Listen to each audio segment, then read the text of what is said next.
L'homme ne vivra pas de pain seulement, mais de toute parole qui sort de la bouche de Dieu. Voici votre moment de méditation quotidienne.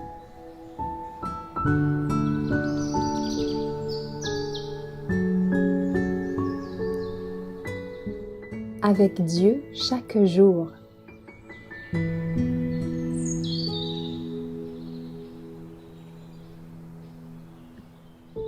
Ne suivez pas la voie des pécheurs, le 30 juillet.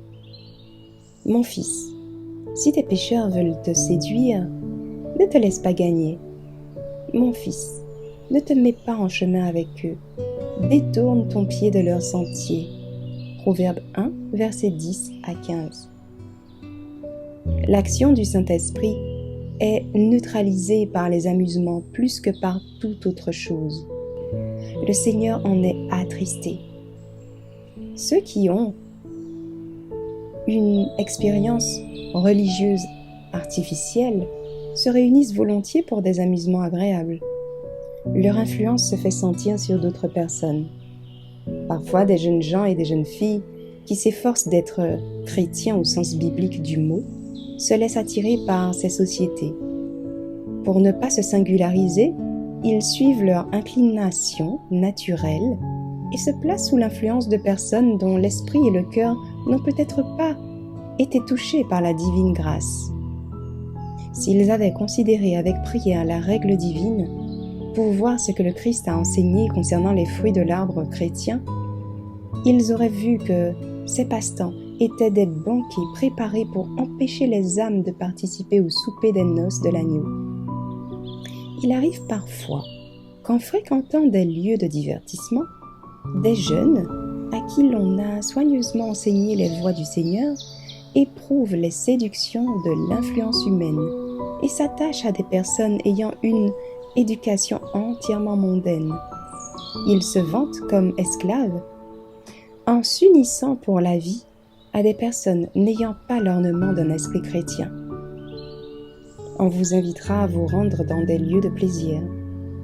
Si vous êtes fidèle au Christ, vous n'essayerez pas de formuler des excuses pour décliner cette offre, mais vous déclarerez nettement et simplement que vous êtes un enfant de Dieu, que vos principes ne vous permettent pas d'être, même pour une seule fois, dans un lieu où vous ne pouvez pas inviter le Seigneur.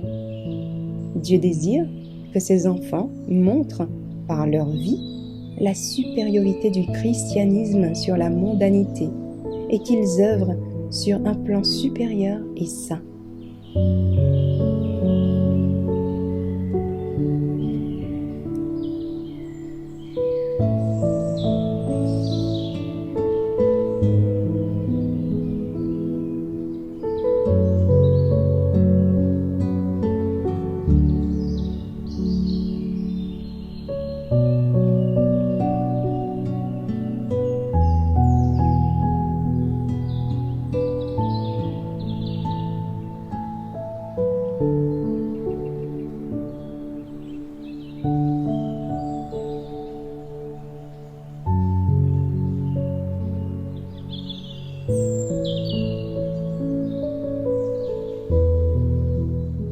Merci d'avoir écouté cette présentation.